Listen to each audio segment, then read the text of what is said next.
Hello and welcome to the Surgical Spirit podcast. I'm your host, Dr. Al-hakim, the Third Eye Doctor. Pull up a chair and get ready for some candid and uncompromising discussion with experts, innovators, agitators, and influential people from every corner of health and well-being. From inside the hospital to at home in the kitchen, we're leaving no stone unturned in our quest to uncover the secrets of healthier, happier, more successful, and less stressful lives. Thank you so much for joining us, and without further ado, let's meet this episode's guest. Hi Nina, how are you today? I'm good, thank you very much. And you? Yeah, I mean it's sort of sunny here, and I think by the time the podcast goes out, it'll be sometime in autumn. but yeah, I like the heat, to be honest with you, and coming from Iraq, we're sort of used to the heat and the sweat and lots of tears as well. But yeah, I worked in Iraq for 3 hot summers. It used to get to 60 degrees over there. Yeah. The problem was not really the heat, it was the lack of electricity, because the grid wouldn't be able to sustain people switching on the air conditioning machine. And yeah. so it was quite an experience, but we sort of, well, I guess we got through it because we had to. There's no other alternative really. And I guess when there's no alternatives, you just kind of become a resilient son of a gun, Get on with it. Well, it is warm day, like you said, and although this might be going out in autumn, it is quite warm today. And although people will say to me, well, surely you're used to it because I'm mixed race.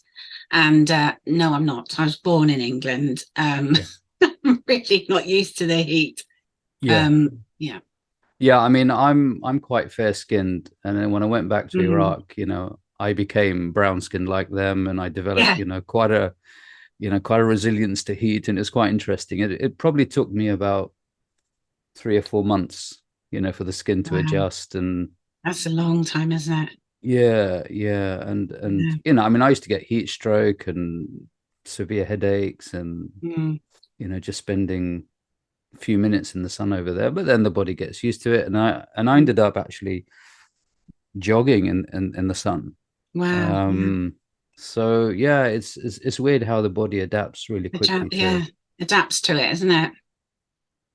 So you said that you're mixed race. Which races, or 2 or 3 or 4, or a few. So my mum's English, so she's from she was born in Essex, and her parents were Londoners. And then my father's side, who I don't know, but my father was from Trinidad. But everyone says I look a bit Asian. But then my nan on my mum's side, she has heritage from Spain. So there's a bit of, it's definitely a Heinz 57 variety going on. Bit of a mixture. And sort of over the years, where were you sort of looking towards in terms of heritage, inspiration, and sort of? Well, that's an interesting question, because obviously I was brought up, well, I don't know my father's side, so I don't know my black side of the family. So I only had my white side of the family. So I was very much brought up, meat and 2 veg on the plate. Very sort of English, traditional English way of life, I suppose. I don't know anything about my Trinidad side at all. But I did go over there a few years ago. We're near there. I didn't go to Trinidad. I should have, I suppose I should have, but I am meaning still to get there. But I went over to Dominican Republic and felt quite at home there even. So I think once I've got a tan and I go black in the sun, sort of blend in. So and that's what's quite useful, really. I think because I could be from anywhere. Go to Egypt, they think you're Persian. It's I'm sort of not one of the tourists, which is quite nice. Did you get any sort of what's the word? I experienced a lot of racism when I was a child, because I came here at the age of 4. I looked white, but I didn't have a white name. No. So they'd be like quite intrigued. Some of them were just fascinated. Others would see the name and you'd get the racist tropes on a regular basis. Did you sort of get that or not really? Well, the town I was born in and actually still live in, well, I live in a village just on the outside of it now, is a very conservative white town.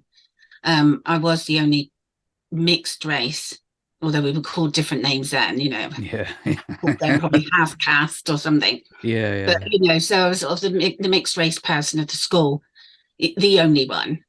Yeah.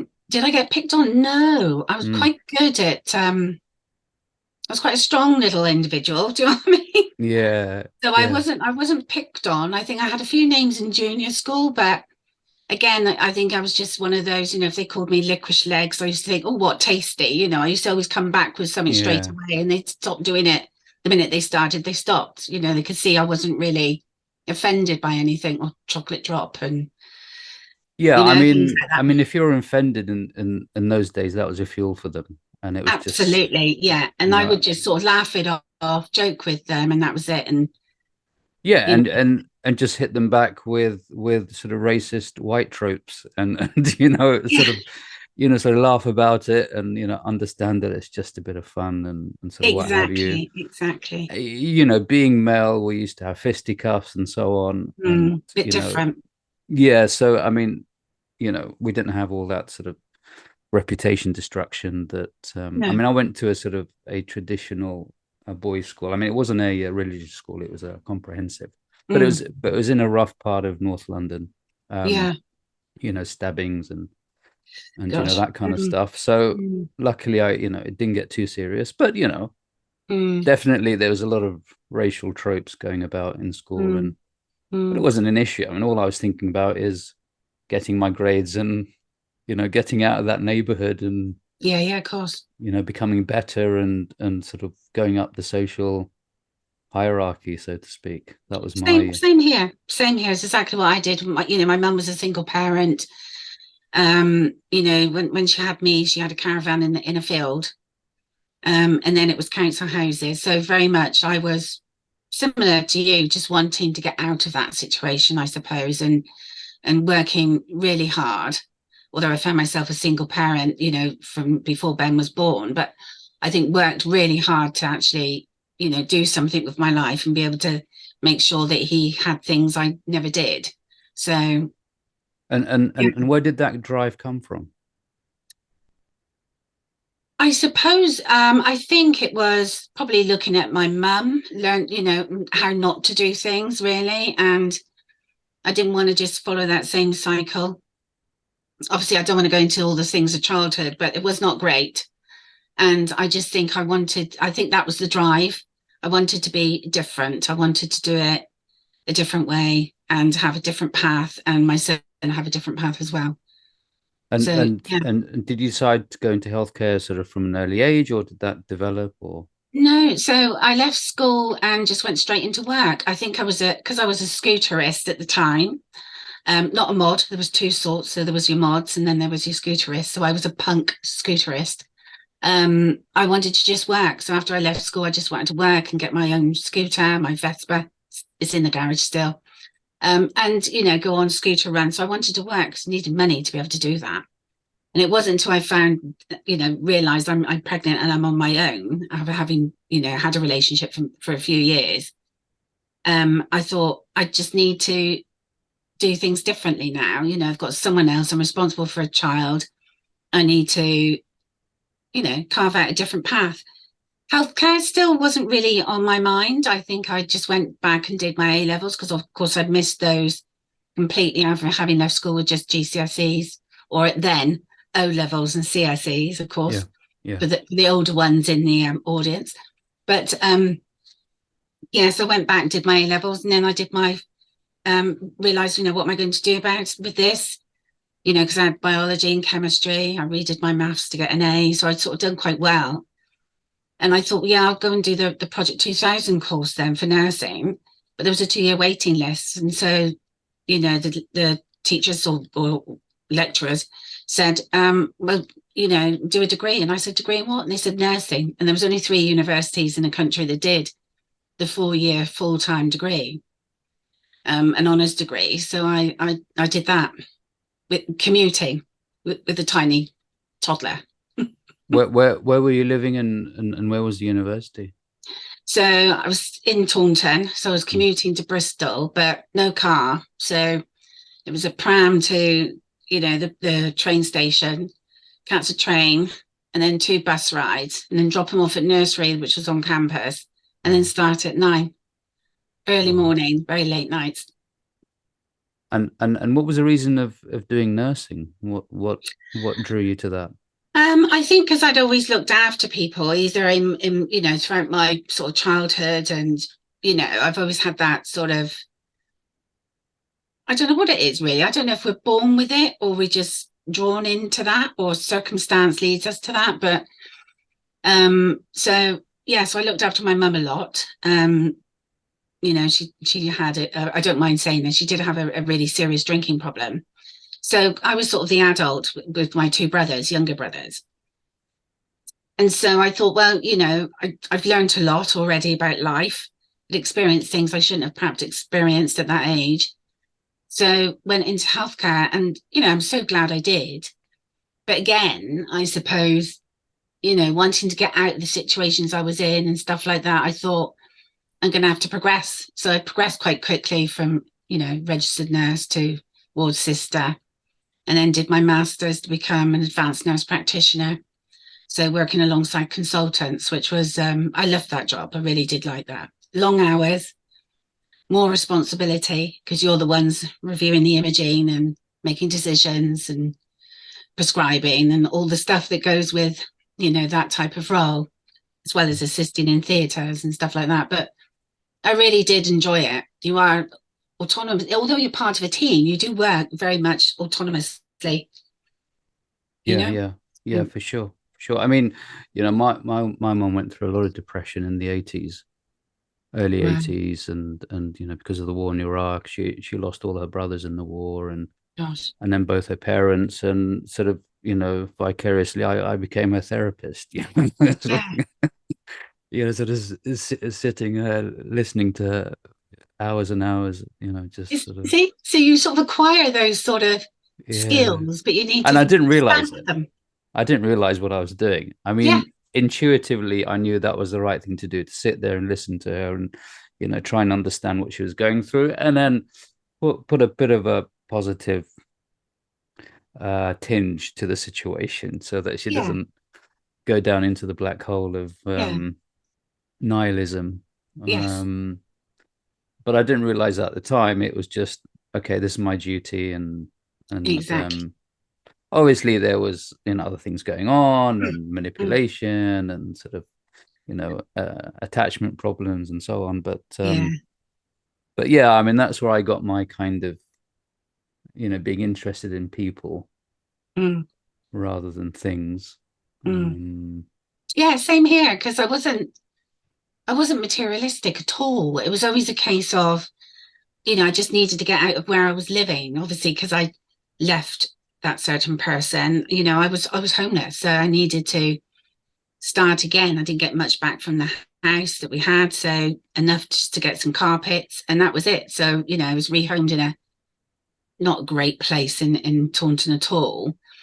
And I just thought, God, I got to get out of here. There's drugs in the street and man waving a gun. I mean, you wouldn't think this in Taunton, but it does happen. Child had her leg bitten. I ran out to help, and a man's waving a gun, trying to get the dog. And I thought, oh my word, yeah, this yeah, is Taunton. yeah, no, So, for sure. and so I Yeah, needed to move out of that particular area. yeah. Plus, I mean, I was quite lucky that although my parents couldn't do much, but they were always an encouraging voice. If I That's was nice. down, Mm, you know and going through medicine is bloody difficult. mm, The whole process needs a constant cheerleader on your back, to mm, keep pushing you forward. what mm. what what was it that you really enjoyed in nursing school when you studied your honors degree? Well, it wasn't a nursing school, that's the thing. So because it was a degree, it wasn't like this, somewhere where you could all live together and play nursing. Do you know what I Right. mean? It wasn't Yeah. like that at all. So you did have your placements, but they were always a month long. It was a very different type of degree. So And I think that's what I liked about it, because we only had a month on each placement. You had to cram a lot in that month. So if you're on a stroke unit, you need to know everything. And because these were early degrees, the anatomy and physiology we learned was at doctor level. I mean, we were cutting up cadavers and doing all sorts of things for our degree, which you don't see them doing. And it was just ridiculous. They pitched it so high. But actually, I think that's what I really enjoyed, learning about things that you wouldn't normally learn, about, I mean, I don't know, like lateral sacs and T-tubules and things like that. Who learns about that level of A&P? You just don't normally as a nurse, it's very deep. But actually that stood me in good stead for being an advanced nurse practitioner, because I understood what was actually going on, and I knew what treatments I was doing I knew how that would affect those particular patients. Do you know what I mean? All that patient. So, because I had quite a good idea about that. I think all of that helped. So my biggest enjoyment, I suppose, was realizing everything I learned about biology in school wasn't true, because you learn so much on top. But I love to learn. I do love to learn. Yeah. And did you have sort of a thoughts of becoming a doctor, sort of given that you went quite far in your... Yeah, I did. I think at one point, when I was still a nurse, actually, I did inquire about it, and I went to Bristol University to find out. And they said I'd have to do 18 months at that point, because I'd only had the honours degree at that point. So 4 years. I mean, and to be honest, nursing in those 4 years was probably 20% of that time. The rest was psychology, sociology, law, ethics. We learned all that as separate, modules along the way that all sort of run concurrently, really. So, and I did sort of and ah about it, but then I thought, oh God, I just don't know if I want to be. I sort of toyed with it, and then I thought no. But then actually after that, a few years after that, and I'd been a ward sister, I was an advanced nurse practitioner, so I was doing the doctors' jobs. We were brought in to replace doctors because there were not enough doctors. So, but I still held on to my nursing roots. There was some ANPs that would think it was below them to help a patient to the toilet, or not stop to help make a bed with a nurse, whereas I would still do that, because we're all a team. That's how I saw, I don't see hierarchies at all. I don't see disciplines. Do you know what I mean? I just see the tasks that needs to be done and the care that needs to be given. And who taught you that? Who told you that that was the right thing? Do you know what? I don't know who taught me that. I think I don't like it when I see it being done. So, and I've worked throughout the years. I mean, not now, but when I was working for people, I don't like seeing it. It shouldn't be like that. You're only as good as your team anyway. So you should all be working together to bring your team along and help support them. But I think because my thinking's like that, and don't ask me why, I don't know why, but I think because of that, I see beyond those roles. So I'll get, I don't know, I might, have those discussions with healthcare assistants about taking on different roles in a GP surgery, about freeing up some GP time, about, whatever it might be, but scrapping those boundaries and thinking, well, what does the patient want and how can we deliver that? And going through the NHS hierarchy, the sort of the nursing hierarchy, what was it about that which you didn't like, or really got on your I think chest? I think sometimes in terms of nursing, the only hierarchy there is above you is the director of nursing, really. So you've got the director of nursing, and then during my career, in my early career, they brought in matrons, but not like the old style matron, just another layer, it felt. And obviously Why was that? Was it because of just sort of financial laddering, so to speak? Or well, no, I think originally it was brought in because if I remember, I mean, this is going back some, isn't it? It's going back 15 years, but I think it was because at the time, I think the public was sort of saying, where's the old matron, where, that keeps everything straight and tidy and right.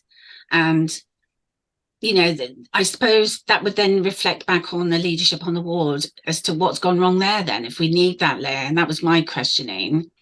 And so, yeah, so they brought these matrons in. And it was after that I then became a ward sister, and then thought, well, if you do the job right, you don't need a matron. You know, if you look after your staff and the patients, you don't need that level. That's just my own thoughts and my opinion, obviously, but and other people might argue against that. It just felt like another layer and another layer of work, and, you know, of audits and things that, you know, could be given to other people that are on the ward, really, to expand them, extend their knowledge as to why we do things a certain way.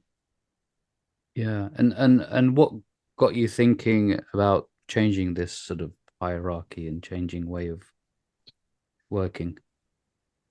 I don't know if I actually changed that way of working. I would treat everybody the Just a same. rebel, just a rebel. No, I think when I came into anywhere, whenever I come in anywhere to work, and like even before nursing, I would treat the janitor the same as, you know, the manager there, and that I've always been the same.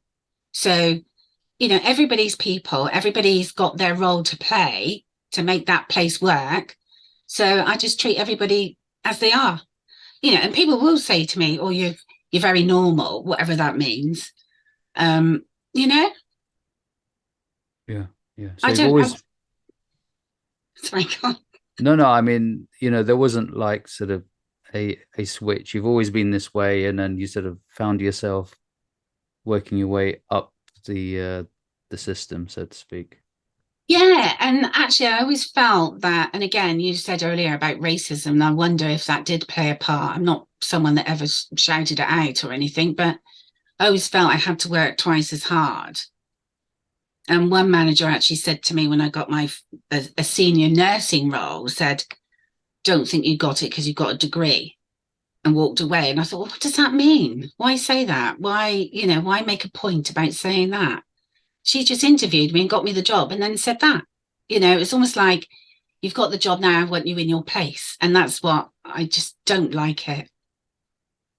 And what You did know? you do once you got that comment? Um, I just sort of shelved it and held on to it, I suppose. Well, I didn't hold on to it, I shelved it. And, you know, there's a time and place, isn't there, when someone realizes that they're not really what they should be. So, you know, there was a bit of karma there. Yeah, yeah. It did come back. Not on And me, on her. sure. Yeah, I mean, we don't need to go into the details No, of. no, of course not. And, you know, and I think she was just that type of person. And it's a shame, really, because you only need one or two bad apples, don't you? That Yeah, yeah, can hurt and harm a profession. And, you know, I'm really proud to be a nurse. And I'm yeah, glad I am a nurse. And, you know, I think going back to, you know, what we've discussed before about, you know, transformation and things like that, and, you know, changing healthcare and stuff, I think it helps to be, you know, someone that's clinical, that leads on these sort of things, because you understand how the systems work and how people work. yeah, yeah. And when did you realize that, kind of the NHS is finished, or we're sort of it's going down the pan? You know what? I don't know if it's, Well, things are getting more difficult. When do you yeah, realize that, oh, we're going down the wrong avenue here? I think the reason I sort of left and started on my own, you know, 6 years ago, was because I found myself leading a lot of work streams, you know, transformation work, large scale one with other ones alongside it, and with no additional support. So I had to try and make the teams work within the existing other organizations, if you see what I mean, which is, you know, it's hard going. And then you end up, because I am someone that, somebody doesn't have time for something, I'll just step in and do it. And it doesn't matter that I'm doing 70 hours a week. Do you know what I mean? And that's how it got. And, you know, I thought, God, I'm doing everything from leading this to typing up minutes, and I don't get paid overtime for doing it, because you don't in a senior role. So you just sort of carry on. You know, I was in commissioning at the time, and I just thought, no, I can't do this anymore. You know, I need this, got to be something else I can do where I get that reward for doing it, rather than feeling that you're just taking on all this work, and it just feels like you're just churning work. So yeah, and that's why I just handed in my notice, no plan. And where did that idea come from? Of what? Just handing my notice in. Well, yeah, saying, well, I actually let me stop here. How Well, did like I that said, happen? there was no plan. There was no plan at all. It was a weekend thing. I decided I was going to hand my notice in on that Monday morning, and I did. So you had a good weekend where you could just experience the wonders of non-work life. Yeah, a bit longer than that, because I had to work my notice, obviously 3 months. Um, and everyone kept asking me in that 3 months, what you're going to do. I said, I don't know. I'm just going to consider my options. But I wasn't even thinking, because I thought, well, I don't need to work straight away. I can wait till I completely finish and then sit down and think, right, what do I want? So there I'm there with a pad. What can I do? A list of what I can do, what I have the skills to do, what I enjoy doing, against things that I felt were not for me, really. So yeah, and then came up with, well, let's start on my own. A friend also had said, you should be working for yourself, and been nagging at me for about 3 years. So probably a bit of her voice as well. And I just thought, yeah, just let's do that. Write a book, still writing it. And it's taken a long time. And work for myself. So What did you write on that pad then? What was going through your head? it was all the skills things, what I Yeah. could do. So and that could be everything from, leadership. I mean, every time you change job, they stick you on another leadership course. Why do they do that? Well, you haven't done our one. Okay, so I'll do another one. So you do yet another one. So it's all those elements, all those bits. I say bits because that's what it feels like, doesn't it? At times you're sort of doing an audit course, and then you're doing something else, and then doing a root cause analysis course to be an investigator, and then you're doing something else. And you end up compiling this list of skills in inverted brackets, really, because it's like, in commas, inverted commas, because you think, well, there's skills, but then you don't apply all of them all of the time, do you? And I suppose that's what I was missing. I was doing a job where I was typing minutes and this, that, and the other, and then thinking, well, I miss doing that, and that might be investigating a serious incident, or I might. And actually, what has happened now, working for myself, is that I've been able to, every contract is different. So it could be a service review, it could be transformation, it could be an investigation, it could be an audit, it could, whatever it is. And because I've moved around a lot throughout my career, I can do that, So yeah, and it's made it more interesting, and that keeps the drive going to work and to achieve and to make things better for patients. Yeah. I mean, the variety and, just the fact that you can do things virtually has made a big difference to our working lives. It has, but even last year I was working in the Isle of Man, and I was flying over there. I'd Yeah. still go over there once a month just to touch base with people there, and the government wanted an update in person, so went over to do that. So I'm quite happy to do that and not always stay at the desk at home. Simply because sometimes it's nice to see people outside of that meeting environment, if you see what I mean. All we do is meet on Teams, and we don't have that chance to chit chat, get to know people properly, really. Especially a consultant like me, I've got this consultancy, so I come in and consult, and talk about what they're doing. But then I end up, because I'm very much a doer, leading on that and making sure it's delivered. So you don't get the chance to get to really know people, not until you do see them in person. You have that chat by making a coffee or. And what are you looking for in this sort of chat? What is it that you're trying to find? Sometimes it's just nuances about that person. Mm. And I think, especially when it's somebody who maybe is a bit of a challenge, might be on a call, but you don't feel they're quite grasping it, or they're not quite going along with it, but they won't say, They won't voice that. They won't tell you what the problem is or why. And, you just get that feeling something's not quite right. So seeing them in person, and I'm one of these, I chat for forever. Yeah. Um, So it's like a hunch thing, the hunch is more likely to work in person than.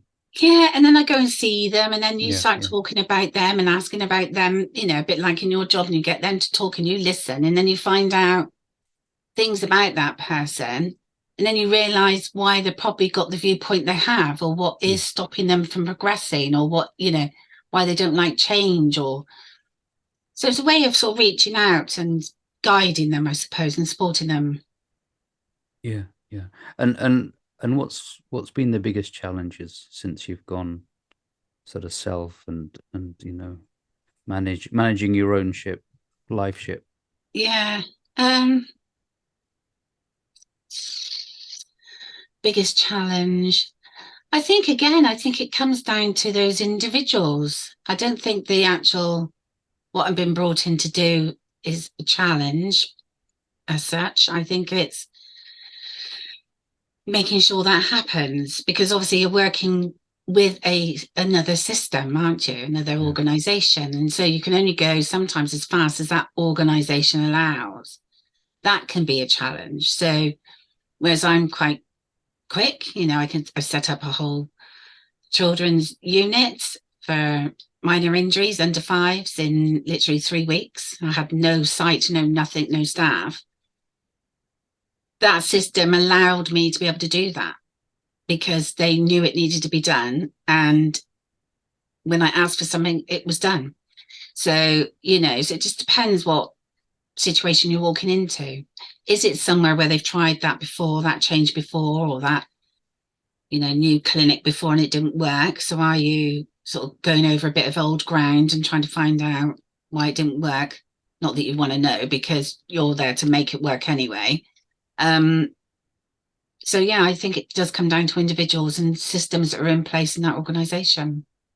Yeah, I mean, it's difficult when there isn't transparency or honesty in a relationship. It's sort of, it's quite difficult to overcome that, but it requires transformation from our side to kind of get over that And it's not difficulty. easy. It's not easy because sometimes, you've got to bear in mind I'm a stranger more often than not coming in, who's saying, well, saying something that maybe they're not happy to hear. But, I always start off with a point of, well, this is where you are, and that might be, I don't know, you might not be scoring so well on your stroke outcomes or what have you, whatever it is.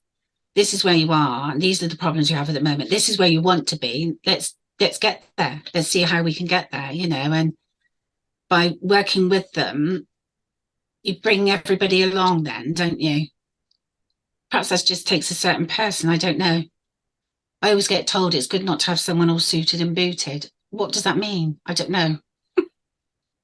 Yeah. I mean, having those honest conversations, and then once you are up for the the dark and the light at the same time. It's not easy. It's not It's not easy. easy. It's not easy. Uh, when I'm leading an organization and then someone comes to me and say, look, this isn't working, and you're the fault of it, it's really bitter to swallow. But I would actually backtrack off of that, because it's not the person. So it's that system around that person. So whenever I've done investigations, for example, someone will say, oh, it was his fault. He did that. That's where it went wrong. And I want you to investigate it. And then I'll do an investigation. And it's actually, well, your policies are out of date. Your governance isn't in place. You're not auditing practice. Staff aren't trained. And it actually ends up being a whole load of other areas.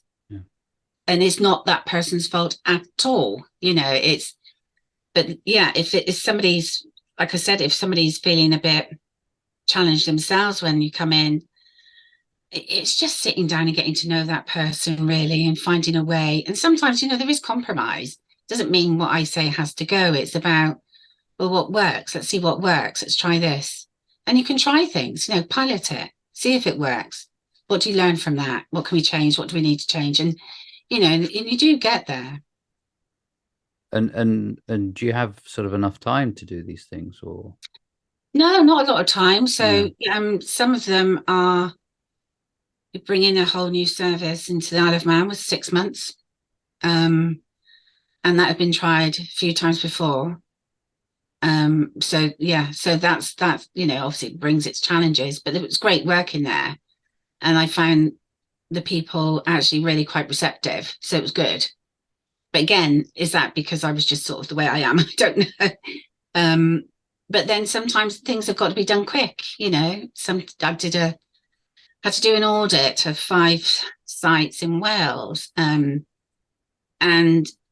you think, blimey, that's not easy. I've got to design the audit schedules and, for the interviewing the staff, interviewing the service users, the notes reviews ones, and I had 10 days, 10 days, 2 days driving like a maniac in snow in Wales. Yeah, that was tough to get it all done, but, long days, but I got it done and, and they were happy with the results. So I will go above and beyond. Yeah, yeah. How can you develop that drive, or is it sort of a characteristical thing that we have? It's just the right people for the right jobs. Yeah, I think it is. And, I think what I've learned, I've been in healthcare. How long have I been in healthcare now? 26 years, something like that. And, you see some people that really nobody gets up. I always think nobody gets up in this profession to cause harm. No one. There might be the one or two individuals, but no one gets up to do that. But yet harm happens. So, and you can't blame that individual. Like I said, you blame the processes, but I don't know what. I think everyone brings something different to the table, don't they? So, I do like to lead. I do like to lead people and guide them and support them.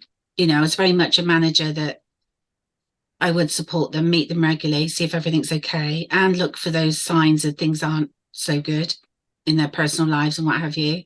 Not everyone does that, and that's fine. That's your way of working. But so I think, when you come to do a piece of work and you're using people that are already in their day jobs, you just find where the skills lie and use them accordingly, I suppose.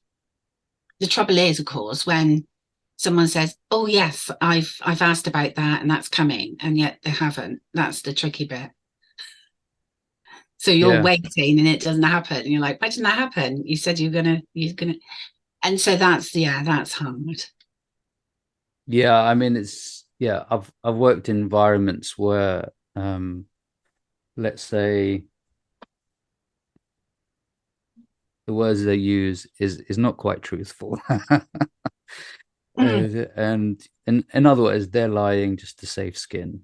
And then yeah, And so in it's meetings, it's board really meetings, frustrating. It's really oh, frustrating. Really frustrating. it's infuriating because Yeah. that you've had this board meeting and they've openly said, "Oh, that's being dealt with now. That'll be ready on Monday," and they haven't done anything about that. They haven't gone to HR. They haven't put the form in to recruit. They haven't, And it and doesn't show on their faces. And that's the thing that no, really, that's no, the thing that really surprises me. I'm yes. thinking, How can wow, people do that?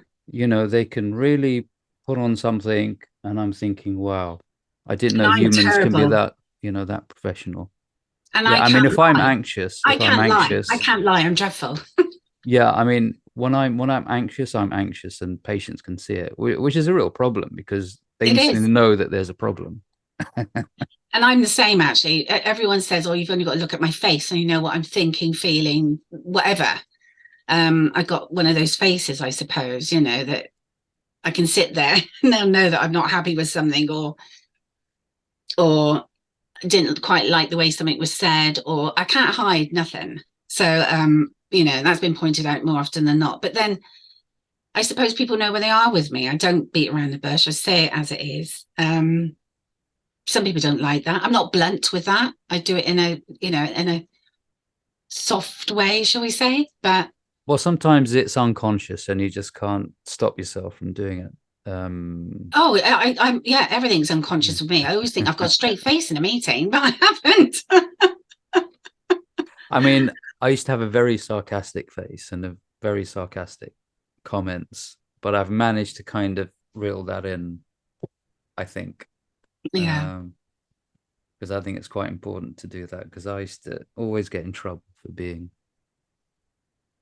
yeah, throwaway sarcastic comments, because I'm just, what's the word? I can't be asked, sort of thing. Well, do you know what I mean? There is that, isn't there? And well, one of my managers said, she was saying about standards. You know, my standards are too high. She said when I first started working at a place with her, and I said, "What do you mean they're too high?" She said, "Well, it's too high. You know, that percentage is too high. Nobody's going to achieve that, and your standards are always too high. You always expect too much." But then after I'd been there a year, she then took me aside and said, "I understand why your standards are so high." Because she realised that people were trying to get there and were actually going above what she had first set as a standard, you know? And I said, and that's the thing. If you lower your standards, what you get back is even lower. So you know you've got to have high standards, but you just got to make sure that find ways of how people helping people, supporting people to get there. And if they can't get there, then there's something not right. Not necessarily with the person, but again, it comes back to that system, or where's their support structure, or you know, why can't they feel they can openly go to someone and say they can't do it? And I think that's what's quite sad in the NHS. There's no transparency in, you know, people being able to say, I can't do it, or I need help, or I need support.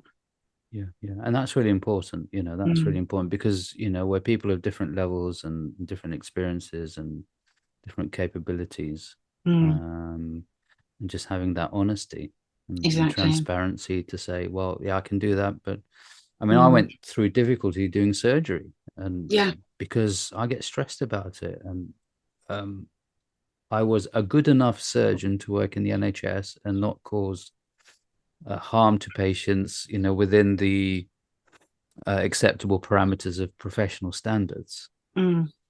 As you can see, that's a very waffly way of saying, yeah, I was good enough, but I was so stressed about it because it wasn't You my can only thing. do your best, can't you? Well, I mean, it wasn't my thing. No, It's not my form of expression of self. you didn't float your boat.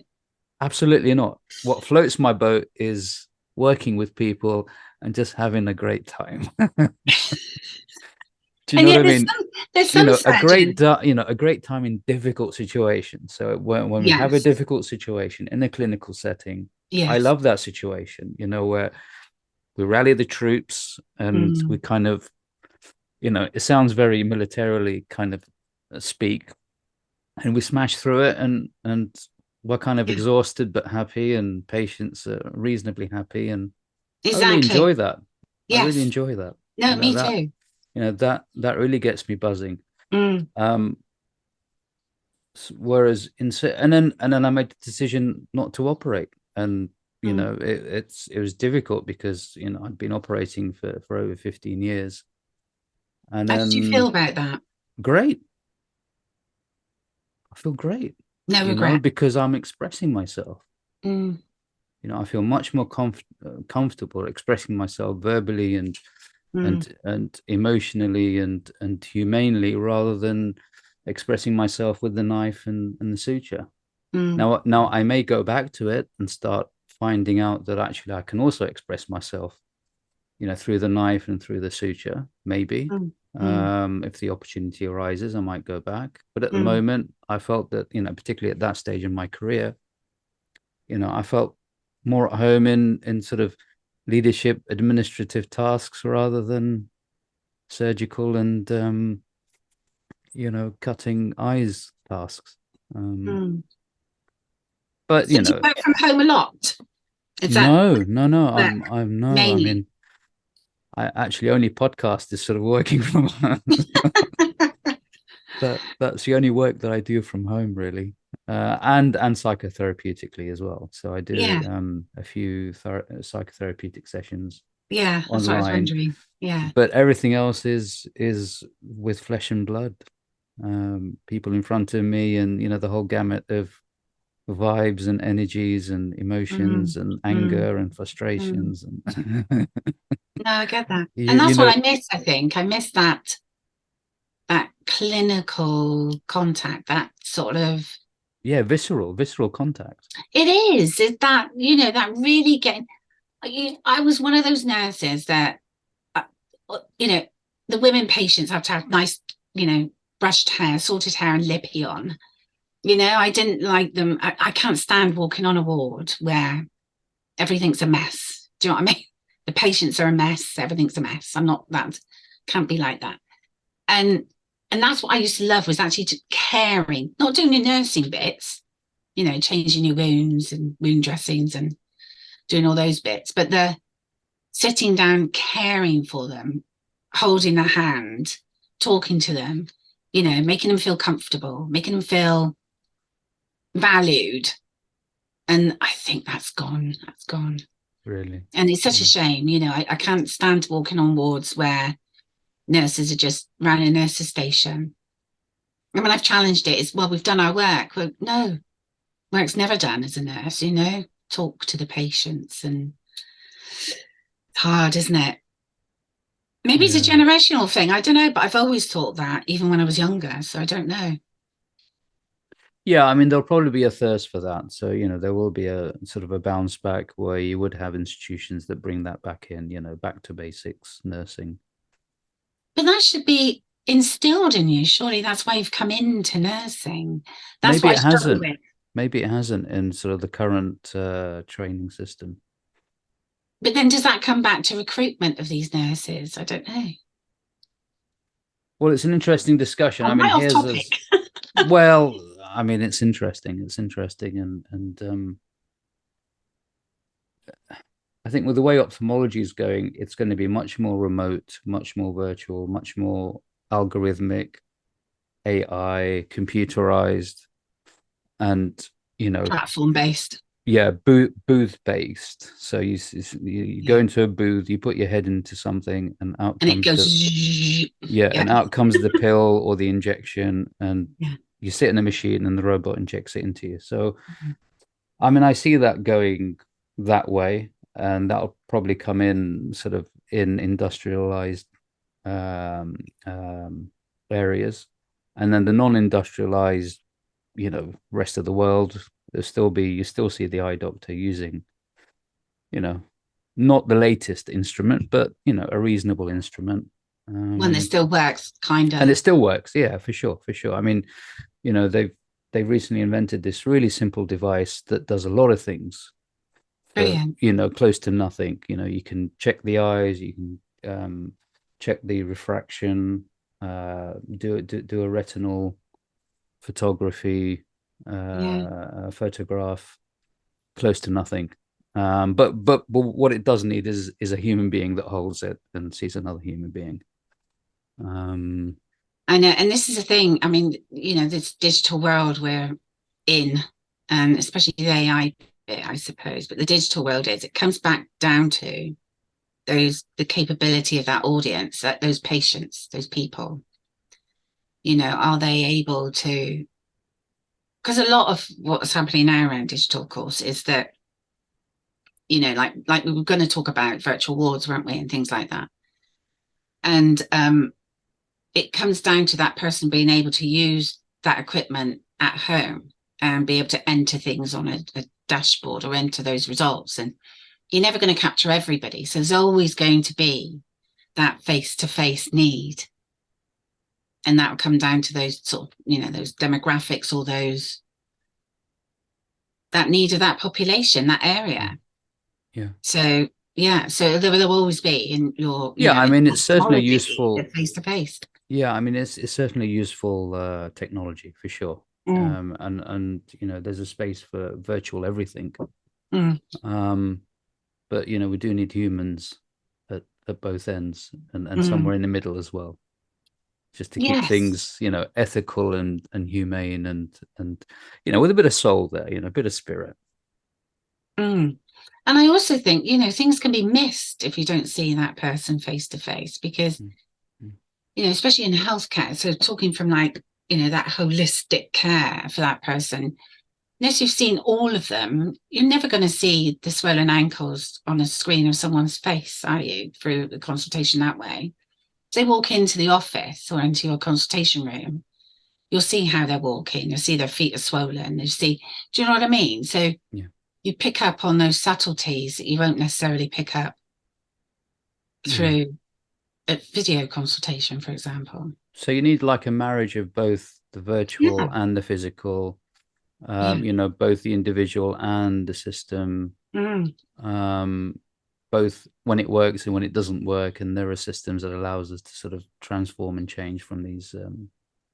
from these new experiences. And I think, the humans are changing because of technology for sure. And you You said know, about, you know, when did I notice healthcare was broken a while back? I don't know if it's broken, but I think what's happened is there's not enough staff in certain areas. And obviously, if you don't have the doing staff, so the nurses, the physiotherapists, speech and language, consultants, you know, those levels that are missing, the GPs in primary care, um, you end up with a bit of a fractured system, and one where the consistency has come out of it.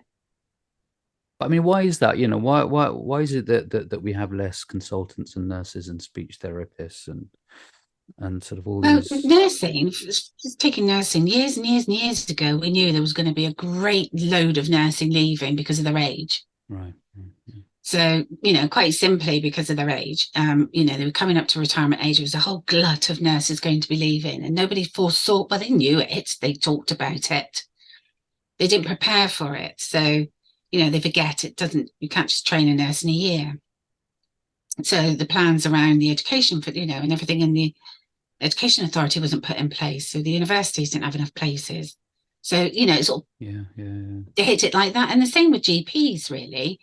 A whole generation retired or left early because they were just overrun. Yeah. And you end up with a big gap in the system. And then, you know, it's all very well recruiting from abroad, and like with nursing, they recruited from abroad. But I remember working on a ward where there was a lot of Filipino nurses. They were brilliant, really caring, actually. And but they wouldn't do wound dressings, this particular group. And and I said, why can't you change that wound? Oh, no, that's for sister to do. Where they're from, they don't do that. The senior Mm. person does those type of jobs because they're Yeah. seen as a senior person. They're just a nurse. You know, that's how they saw themselves. And I mean, I loved training them up to do it, and they were Yeah. doing it and they enjoyed it.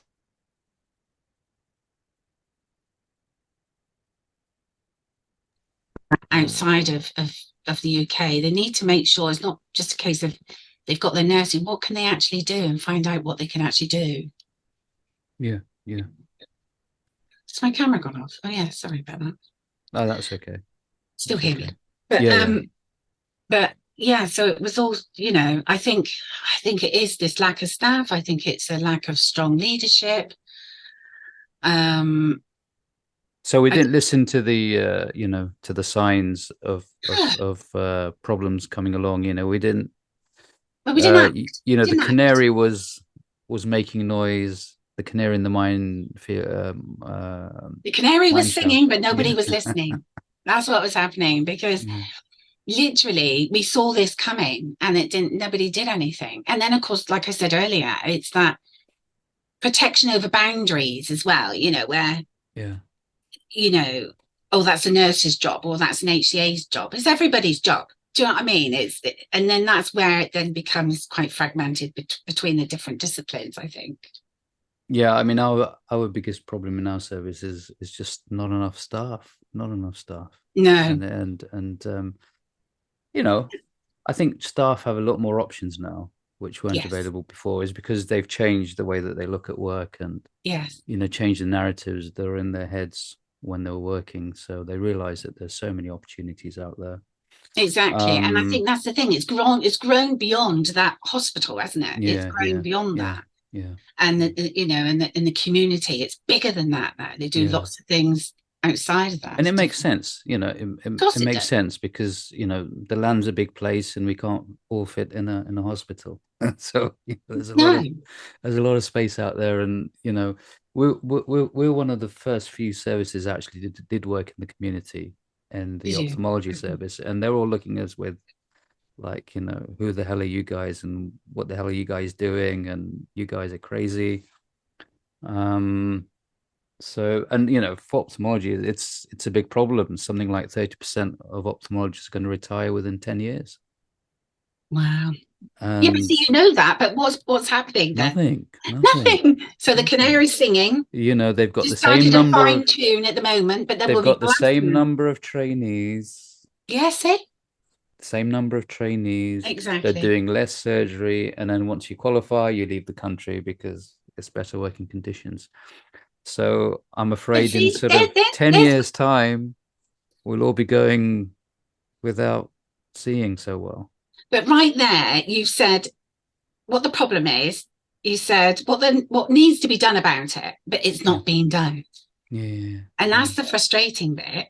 So increase the numbers, so that you're getting the people through the Well, I training. think, you know, I think what can be done is that there's a lot of international medical graduates who are very qualified and they can easily be turned into senior doctors to do all of the basic stuff. And it's really an administrative political issue. And I think Mm, mm, once mm, the political elite, I mean, you know, the Royal College is not going to like this, but, you know, that's the way it goes. You know, once they mm. start changing and becoming much more inclusive within the hierarchical system, Exactly. you know, things will be better. Well, Exactly. shortly, but in the long term, God knows what's going to happen. But it's a massive time bomb in terms of ophthalmology because, as Mm, you know, people are living longer and longer, and they're all going to get eye problems, and we're being bombarded exactly. by this sort of constant new therapeutics which we're supposed to be Mm, giving, mm. but we just don't have the staff. And not only that, you need, if anything new comes along, you need the training to do it. And then people Yeah, need time to attend that training. And that's an issue because people don't yeah, have time to do that. And, and it goes on, doesn't it? But it does come back to people need to plan for this now. What we're going to do now, rather than get to that point and then, oh my God, there's no ophthalmologists. What we're going to do? yeah. I It's mean, like, I think to a certain extent that's why they're going down towards technology side of things. So you know, you can see 1,000 patients with one ophthalmologist and technology rather than you know 100 with you know physical ophthalmologists. So you know that's I think that's where they're going down. But you but know that needs to be, healthcare sorry. becomes non-human. Then you know that's the Mm. problem. And I think also it's like with the virtual wards and things like that and the online consultations and things like that, you've still got to consider patient safety, the risks that are involved. Yeah, Do you know what I mean? That suitability for that person. There's all those other things you've got to take into account, which I'm not sure that's always the case. It was a bit like home tutoring, wasn't it, during COVID? We just do home tutoring. We just put something, some people didn't even have a smartphone, didn't even have a phone, didn't have a laptop. And it was, all that afterthought, really, of there wasn't that capability to be able to do that, not for everyone. And then there was some people that just couldn't be bothered to do it anyway. So I was yeah, told, a friend said she didn't do any teaching with her children because she didn't have the time when they were at home because she was working. So, yeah. It's a it, difficult one. I mean, it's a difficult. I mean, you know, we started off homeschooling our children, so mm, um, mm. you know that was interesting. And now that they've gone back to school, yeah, they're doing really well. I don't know how that works.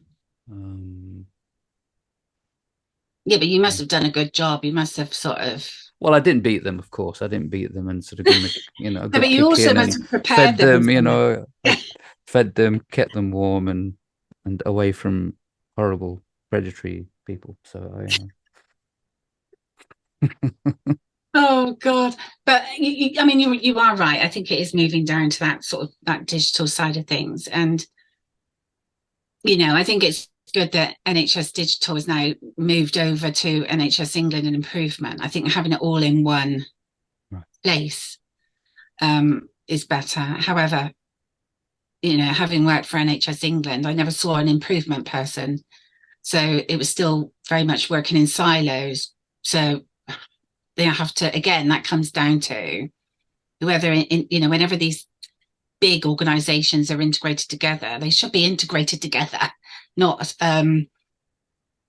not still working in silos. You could be doing transformation on something and then someone else is doing exactly the same in the other part of the organization. So, I think that, again, that comes down to having a very clear plan on what the needs are.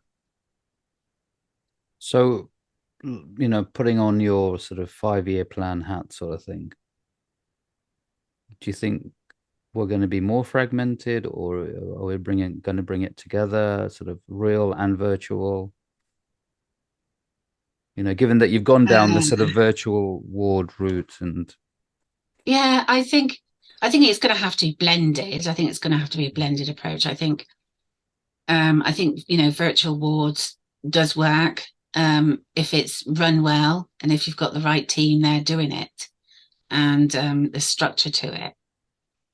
You still get the issues around, especially if you've got these virtual, like hubs, where they've got care hubs and healthcare hubs and multidisciplinary hubs.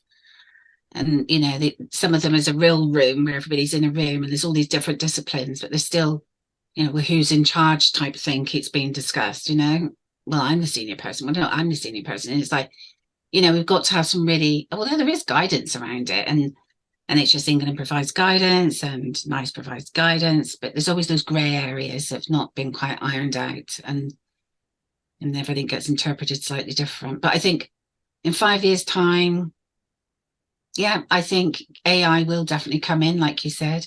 I think there will be an increase in consultations via video and online consultations. We're already requesting things online, aren't we? Whether that's, prescriptions or a sick note. Some people do that through that. You can do everything now through that. I think sometimes, though, for example, they stopped one of my inhalers. I'll give you an example, real example. This happened last week. And I went to order it and it wasn't on there. And I thought, why this just stopped my inhaler? God, pollen and everything. Not the best time to be choosing to do that. And so I went online and said, I've noticed that you've stopped the salbutamol, the Ventolin, you've stopped that.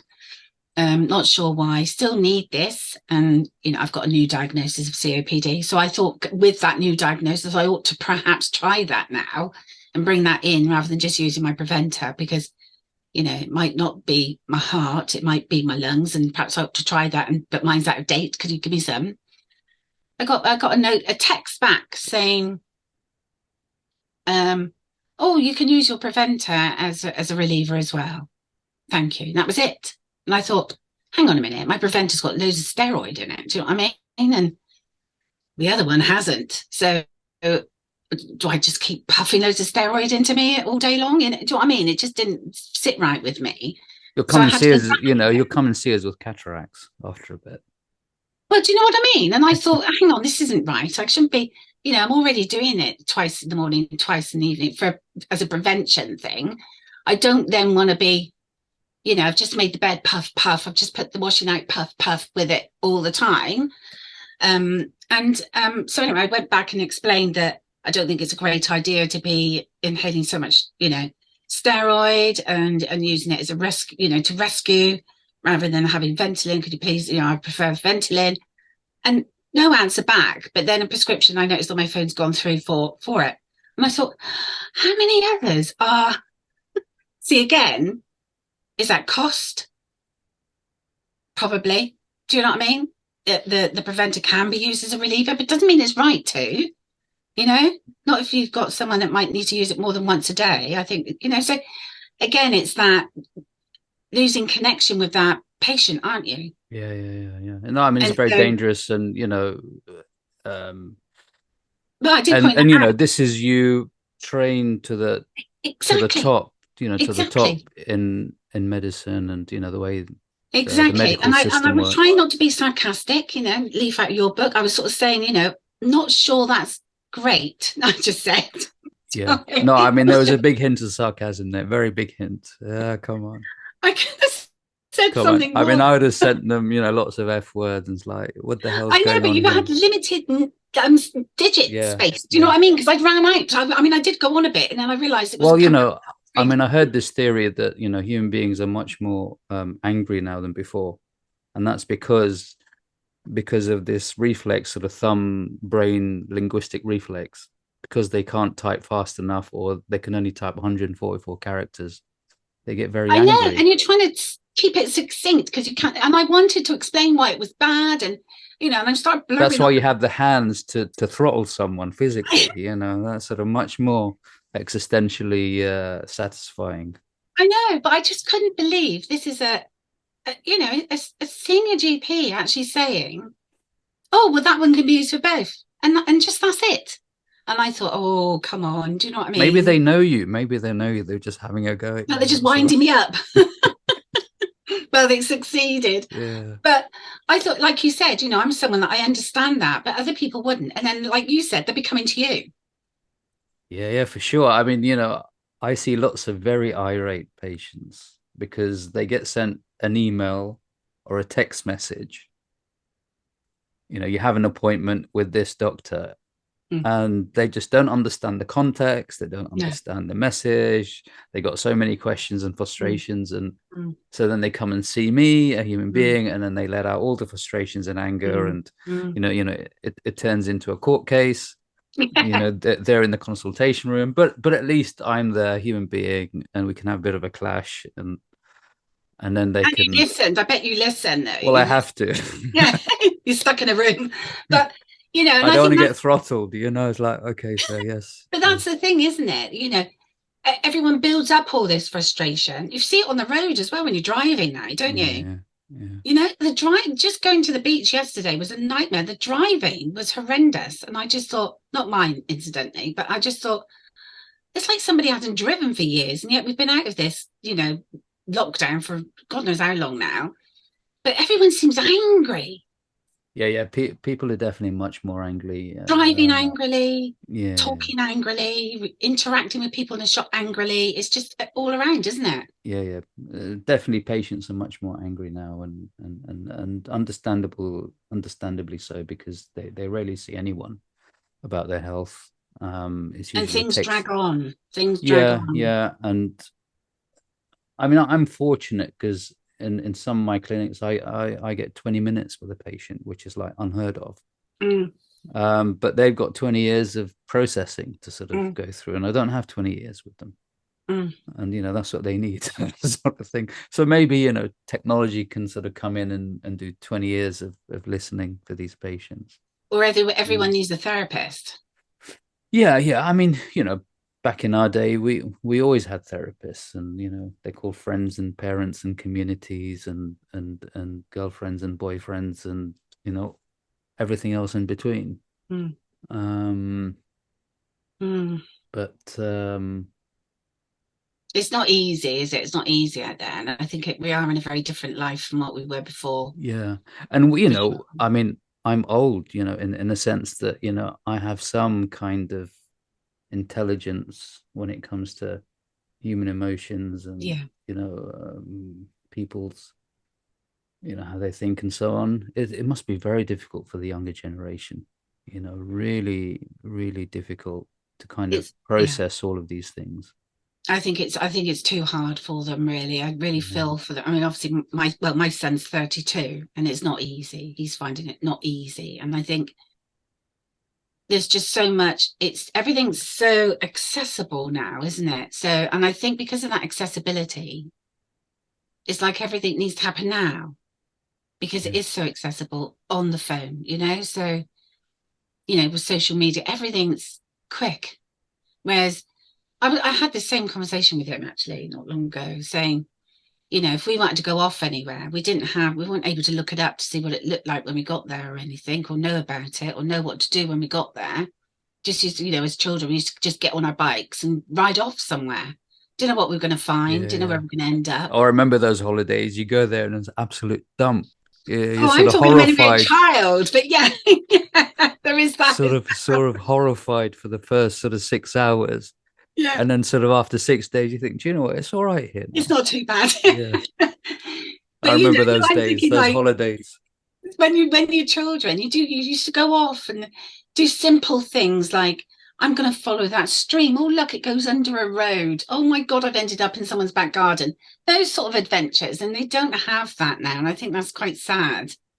Yeah, I mean, it's all sort of Instant. augmented and it's all been orchestrated, unfortunately, for a It's not real. None of it's real. yeah, I mean, it's all market forces, unfortunately. It's turned into a capitalist. Look, I mean, I'm not a socialist. I'm very much for capital and home ownership and all that kind of stuff. But yeah, unfortunately, it's big corporations have gone mad and just total greed, unfortunately. And I And think it that's makes it coming into harder. healthcare. I think that's coming into healthcare as well, which is why, the bottom line is kind of cost, really.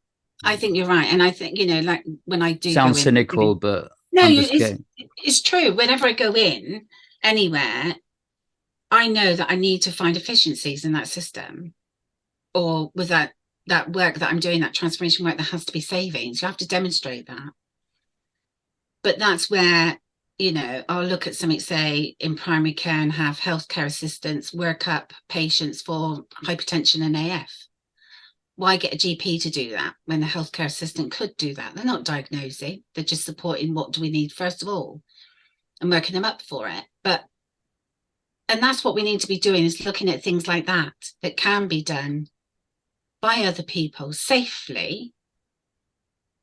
And then that accountability, that decision making, that diagnosis, and that is done by those that can diagnose. Do you know what I mean? So yeah, and then that way yeah. that patient's had contact with that person for a period of time, being worked up for it, and feels they've been listened to. And Well, I think society doesn't want you to do the hard work anymore, and that's a big, big problem. And yeah, we both did the hard work, and I'm glad that we did the hard work because we know what hard yeah, work's about. And exactly. Is that my nephew said only again last week that he's just working in a factory at the moment, he said. And I said, don't knock factories. I said, I worked in factories before I did housing. You learn a lot. Yes, it is monotonous, but you learn to be part of that, that whole line to get something out at the other end. And you learn how to work together, you learn working with people, you learn so many things from there that you take on to something else. It's a stepping stone, isn't it? But yeah, I then, mean, my first job was door-to-door salesman. That was, yeah, I was working in Tesco's, my first job.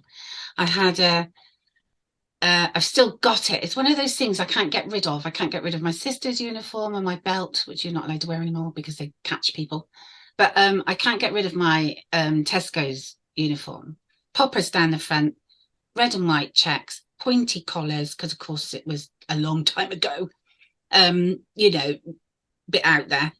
And the size of I don't know, like a size 4, diddy one. But I've still kept that. And that was my first job, was working in Tesco. Not with a beep, no beeping when I was there, pushing those individual buttons and ringing it up and all that. I loved it. I think but see, you said, where does that come from? That caring and that wanting to do that. And is it instinct? What is it? Even then, I had my same people come to my till. yeah. And they bought me some sweets, or they bought something and dropped it off. So even then, it was not like it is now, where they don't even look up at you. Do you know what I mean? Yeah, for sure. So yeah, I mean, we could talk for hours. Uh, you know, I'm sure I the know. listeners are sort of enjoying this conversation. Gone Maybe off we should healthcare meet a in bit. sort of maybe we should meet in person and sort of have a chin Yes. wag for a few Yeah. hours. Yeah.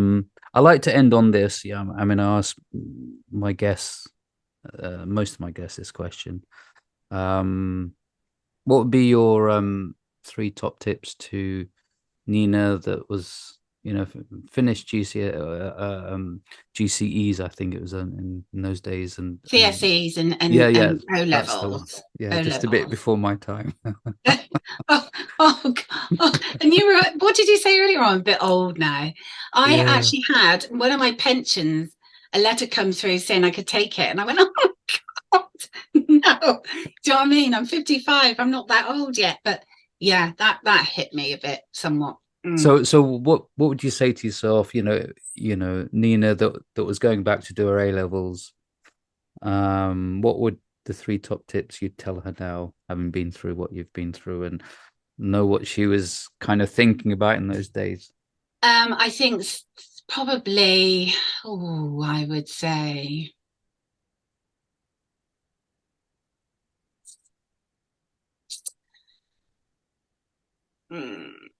others aren't always right, because there's been a lot of that where, what they say goes blah, blah, blah, blah, and they've not been right. Do your best. You can only do your best. It will get easier. Cool. Well, it's been great. Personal ones, aren't they, really? But yeah, I think they're Impersonal? No, I don't think so. no, quite personal. Uh-huh. Uh-huh. Well, it's been Yeah. great. How can people get hold of you and sort of find you and look at your work and what you get up to? Well, I'm on LinkedIn, so it says everything I do on there. That's fairly up to date. Cool. I've just taken a bit of time off to get the house done up to sell it, but yeah. Lots of adventures ahead then, by the sounds of it. Oh, definitely. Moving this year and carrying on with the work I do, really. Great. It's been fun, Nina. Thank you so much. Oh, thank you very much. Thank you. Enjoyed it.